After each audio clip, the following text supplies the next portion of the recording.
नमस्ते दोस्तों। हृदय रोग चिकित्सक या कार्डियोलॉजिस्ट किस तरह का डॉक्टर होता है? अब अधिकतर लोगों से जब ये सवाल पूछो तो जनरली आंसर यही होता है कि जो दिल के डॉक्टर हैं वही कार्डियोलॉजिस्ट हैं। बट अधिकतर लोग जो समाज में हैं उनको पता नहीं होता कि कार्डियक साइंसेस या कार्डियक सुपर स्पेशलिटी जो है आजकल, उसमें कई सारे सब स्पेशलिटीज़ आ गई हैं और उन सब स्पेशलिटीज़ के बारे में नॉलेज नहीं होने के कारण से कई बार गलत फैसला भी हो जाता है।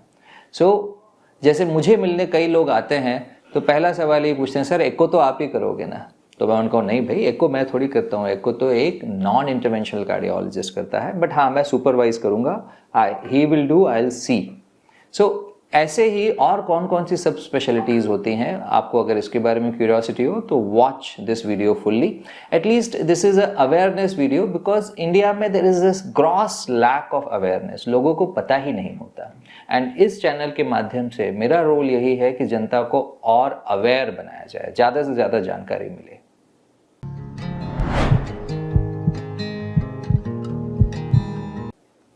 जैसा आप शायद जानते हो, मैं डॉक्टर महेश वाधवानी हूँ। I am cardiothoracic and vascular surgeon operating in Gurugram at Paras hospital. साथ ही साथ मेरी एक साइट है www.cardiacsecondopinion.com। इस साइट के चलते हम ऐसे पेशेंट्स जिनको कि डिलेमा है कि क्या प्रोसीजर करवाएं, एंजियोग्राफी कराएं नहीं कराएं, बाईपास कराएं नहीं कराएं, वाल्व सर्जरी कराएं नहीं कराएं, बच्चों के दिल की सर्जरी कराएं नहीं कराएं, उसके लिए हम सेकंड ओपिनियन देते हैं अगर आपको किसी भी डॉक्टर ने कोई प्रोसीजर एडवाइस किया हुआ हो तो। साथ ही साथ I run a not for profit organisation also called as Uniheal heart care foundation. इस फाउंडेशन का गोल ये रहता है कि हम बच्चों की सर्जरी में जहाँ फाइनेंशियल बैकलॉग है, जहाँ फाइनेंशियल प्रॉब्लम आ रही है, इट्स एनजीओ के थ्रू हम उनको हेल्प करने की मदद करते हैं। So Uniheal heart care foundation is the NGO formed by us doctors. Coming back to the topic now, देश के सबसे बड़े जो कार्डियोलॉजिस्ट हैं उनके बारे में अगर मैं आपको नाम बताऊं तो आप क्या गेस करोगे? Like who is doctor Naresh Trehan? Is he a non interventional cardiologist, a cardiologist और अ कार्डियक सर्जन?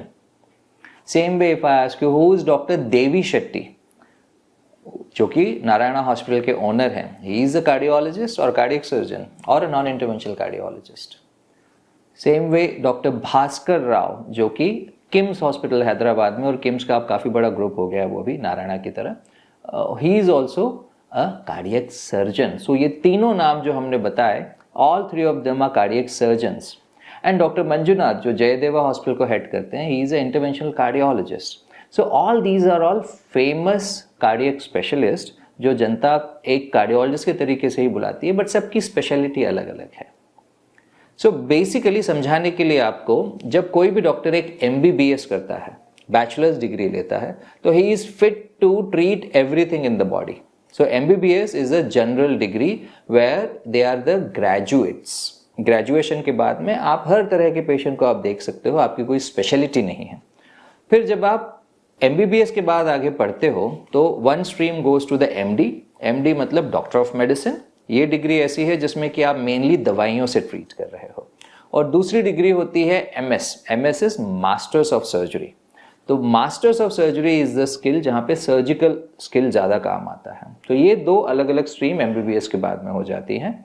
अब इंडिया में ही है कि कई सारे MBBS और कई सारे MD खुद को कार्डियोलॉजिस्ट भी कहते हैं। तो उनके जब क्लिनिक के बाहर लिखा होता है हृदय रोग विशेषज्ञ, वो हृदय रोग विशेषज्ञ में MBBS भी हो सकते हैं, एक MD भी हो सकते हैं। But that's fine because they are allowed to treat the whole body, and if somebody has a special interest in treating heart, they tend to write it as a हृदय रोग स्पेशलिस्ट because समाज में heart की बीमारियां भी बहुत ज़्यादा हैं। तो in general एक MBBS and MD also in India writes हृदय रोग विशेषज्ञ, ऐसा वो लिखते हैं, though it is not entirely correct. They have not taken any special training for heart. अब अगर MD के बाद में कोई भी डॉक्टर एक स्पेशलाइज्ड ट्रेनिंग ले in seeing what is called as non invasive cardiology, जो कि यूजुअली अधिकतर सेंटर्स में 1 साल का एक कोर्स होता है फेलोशिप का, या फिर 2 साल का डिप्लोमा कोर्स होता है। तो 1 या 2 साल के कोर्सेज होते हैं जिसमें कि the doctor goes for the training और एको करना सीखते हैं। अब echo is a very very important tool in whole of cardiac sciences.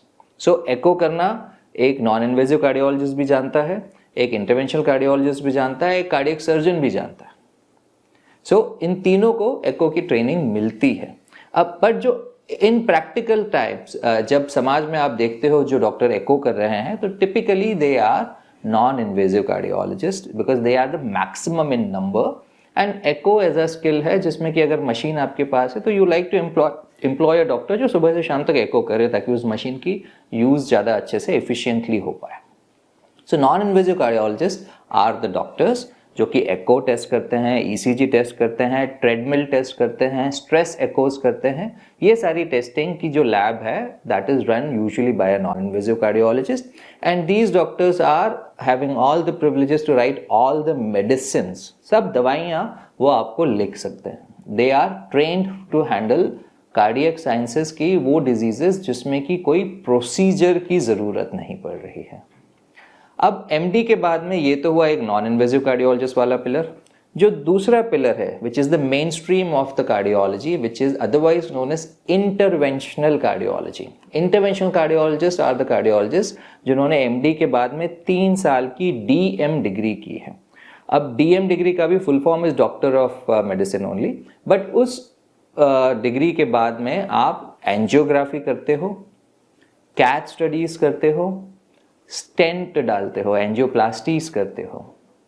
और आजकल जो एक कॉमन फील्ड बन रही है जहां सर्जन्स और कार्डियोलॉजिस्ट कन्वर्ज कर रहे हैं कि जो परक्यूटेनियस वाल्व डालते हैं, टैवी करते हैं। अब सर्जन्स भी टैवी करते हैं, कार्डियोलॉजिस्ट भी टैवी करते हैं।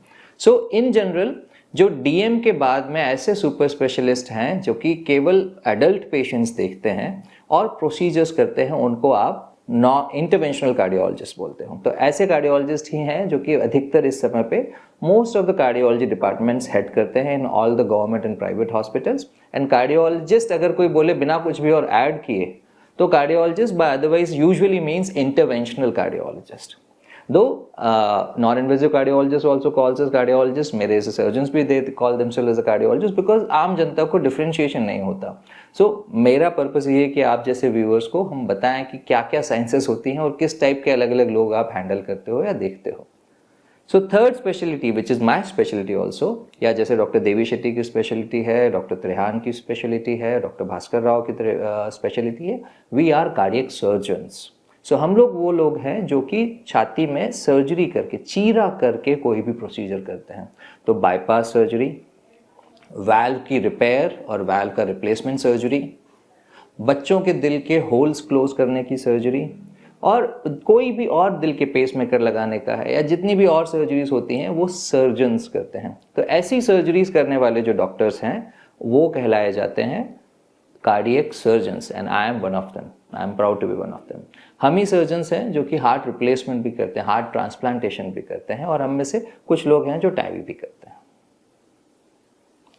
चौथा ऐसा ही एक होता है EP specialist, electrophysiologist specialist. So electrophysiologist specialist is again a interventional cardiologist who has a special interest in rhythm of the heart only. तो अभी जब मैंने अरिथमियास पे वीडियो बनाया था तो many of them started thinking that I am a EP cardiologist. भाई ऐसा नहीं है। See even a cardiac surgeon can talk about arrhythmias, can treat most of the arrhythmias, but when it is required to do a EP study, electrophysiology study, and electrophysiological ablations, that is usually done by a specialist called as a EP specialist. He is typically an interventional cardiologist with a special interest in electrophysiology of heart. So EP study and EP ablations are done by EP specialist. ऐसा ही cardiologist में एक और specialisation आता है जिसमें कि heart failure cardiologist होते हैं आजकल। It is a very specialised and niche branch as of now, but ये मान के चलिए एक इंटरवेंशनल कार्डियोलॉजिस्ट जिसने कि बाकी सारी अपनी फील्ड का इंटरेस्ट छोड़ दिया है and he is going mainly into heart failure, because heart failure में अब बहुत ही ज़्यादा नई रिवॉल्यूशनरी टेक्नोलॉजीज आई हैं, like artificial heart, left ventricular assist device जिसे हम बोलते हैं, या heart transplantation. So full time heart failure cardiologist भी आजकल काफ़ी लोग हो गए हैं and this is the upcoming area जिसमें ज़्यादा नंबर अब ऐड होता जाएगा जैसे जैसे हमें ऑर्गन्स की अवेलेबिलिटी मिलती जाएगी और जैसे जैसे आर्टिफिशियल हार्ट की कीमत कम होती जाएगी। सो ईपी स्टडी वाले लोग ही हैं यूजुअली जो इलेक्ट्रोफिजियोलॉजिस्ट हैं, जो कि पेसमेकर्स भी डाल रहे हैं अधिकतर इस जमाने में, और ये काम ऐसा है जो कि ओवरलैप करता है हार्ट फेलियर्स के साथ में, बिकॉज जब आप दिल की रिदम को मॉडिफाई करके हार्ट के फंक्शन को इम्प्रूव करने की कोशिश कर रहे हो तो वो एक ईपी स्टडी वाले इलेक्ट्रोफिजियोलॉजिस्ट डॉक्टर्स भी करते हैं, और हार्ट फेलियर कार्डियोलॉजिस्ट भी एक पर्टिकुलर टाइप के पेसमेकर्स होते हैं जिनको CRTD डिवाइस बोला जाता है या AICD डिवाइस बोला जाता है, वो हार्ट फेलियर वाले भी कार्डियोलॉजिस्ट करते हैं। आई होप इसमें मैंने आपको बहुत कंफ्यूज नहीं किया है, बट ये 3 मेन तरह के कार्डियक स्पेशलिस्ट आपको समाज में मिलेंगे। एक होता है नॉन इंटरवेंशनल कार्डियोलॉजिस्ट, जैसा मैंने पहले बताया, दूसरा इंटरवेंशनल कार्डियोलॉजिस्ट जिसी की 2 सब ब्रांचेस हैं, एक ईपी स्टडी के लिए और एक हार्ट फेलियर के लिए, और फाइनली हार्ट सर्जन्स जो कि मेरे जैसे लोग हैं। अब इन सब के अलावा there are many cardiac specialist जो कि पीछे बैकग्राउंड में काम करते हैं। They are not the one जिनको आप यूजुअली दिखाने जाते हो क्लिनिक में, but they are the ancillary support system जिसके बगैर कोई मेजर हार्ट प्रोसीजर हो ही नहीं सकता। And most important of them is the cardiac anaesthetist. Now cardiac anaesthetist is again a person जिसने MD एनेस्थीसिया किया है डिग्री, MBBS के बाद MD एनेस्थीसिया किया है, और MD एनेस्थीसिया के बाद में 3 साल का और कोर्स किया है DNB का या DM का, जिसमें कि they are now dedicated only to give anaesthesia for heart patients. So हर हार्ट स्पेशलिस्ट यूनिट में जो दिल होता है, जो मेन फोकस होता है, that is the cardiac anaesthetist, because उनके बगैर कोई भी मेजर प्रोसीजर नहीं हो सकता। जब मैं बाईपास करता हूँ या जब कोई टैवर डल रहा है या फिर कोई भी एक हार्ट अटैक के साथ पेशेंट आया जिसको स्टेंटिंग हो रही है, इन सब सिनेरियोज में cardiac anaesthetist is the one who is giving anaesthesia to the patient. ऐसी ही एक और ब्रांच होती है जब आप CCU में या हार्ट सर्जरी ICUs में, जो कि कार्डियक सर्जरिकल ICUs होते हैं, CT बेस ICUs बोलते हैं उसे, these ICUs are managed by all the intensivist. Now many of the intensivist are actually cardiac anaesthetist only. जैसे मेरे ICU में, like in my ICU, all 4 cardiac anaesthetist manage the ICU also. But then there are other hospitals जहाँ पे ICUs इतने ज़्यादा होते हैं, इतने बड़े होते हैं कि they don't hire anesthetist for the ICU, they hire what is called as a cardiac intensivist. So these are super specialized ICU care doctors who are dedicated only for the heart की ही specialty. They will be only in the CCU और CT based ICU. ये लोग emergency management करते हैं और critical care management करते हैं inside the heart special hospitals या फिर टिपिकल CT based ICU और CCU। इनके पीछे जो सबसे इंपॉर्टेंट पर्सन है for any open heart surgery और for something which we now say ECMO. ECMO is the most advanced tool for the life support of a human being, whether it is after a heart surgery or after a heart attack or after any other illness also. So ECMO का use अब बहुत बड़ा चलन हो चुका है, but these are called as cardiac perfusionists. Now cardiac perfusionists are not strictly doctors. They are the professionalist जिन्होंने कोई भी एक ग्रेजुएशन की है और ग्रेजुएशन के बाद में there is a special course of bachelors and masters of perfusion technology. So ये लोग वो होते हैं जिस समय पे हम हार्ट को बाईपास करने के लिए अगर ओपन हार्ट टेक्निक से ऑपरेशन कर रहे हैं। ओपन हार्ट टेक्निक का मतलब क्या है कि आपके शरीर से पूरा खून निकल के मशीन में जाएगा, वो मशीन उसको रोल करेगी और प्रेशर जनरेट करेगी, उसमें से कार्बन डाइऑक्साइड निकालेगी और साथ ही साथ ऑक्सीजन भी डालेगी एंड वापस it will pump back into the body. So impure blood is taken out into the machine which is called as a heart lung machine, and a pure blood is injected back into the body which is main function of the heart lung machine. ये हर operation theatre में होता है जहां जहां heart की major open heart surgery होती है। Particularly आज के ज़माने में बाईपास सर्जरी जो होती है, अब बाईपास सुनने में वर्ड डबल आ जाता है कि भाई ओपन हार्ट सर्जरी को बाईपास के साथ कोरिलेट नहीं करना चाहिए, क्योंकि आजकल जो अधिकतर बाईपास होती है वो बीटिंग हार्ट बाईपास होती है जिसमें परफ्यूशनिस्ट का डायरेक्ट कोई रोल नहीं होता। बट अगर कोई भी हार्ट को मुझे रोकना है और उसके अंदर जाके काम करना है, like a valvular heart surgery और hole in the heart surgery, they are always open heart surgeries जिसमें perfusionist will run the heart lung machine and उसी के थ्रू सारा फ्लो जाएगा। If the perfusionist is not doing great work, surgeon कितना भी अच्छा काम करे, patient will end up in a deficit because circulation is equally important during that period. Then beyond a perfusionist, there are few more practical people who handle it all. So one of them is a typical cardiac technician. Cardiac technicians can be in the operation theater, in the cath lab, in the echo room. Cardiac technician वो लोग होते हैं जो doctors को support करते हैं हर काम में. And there is another specialty called as cardiac rehab scientist. So cardiac rehab is somebody who is a physiotherapist. Basically training is physiotherapist, but वो एक्सरसाइज के जरिए और मूवमेंट के जरिए हार्ट की इफिशियंसी को इम्प्रूव करने के लिए मदद करते हैं. सो आई नो मैंने बहुत सारी टर्मिनोलॉजीज यूज की.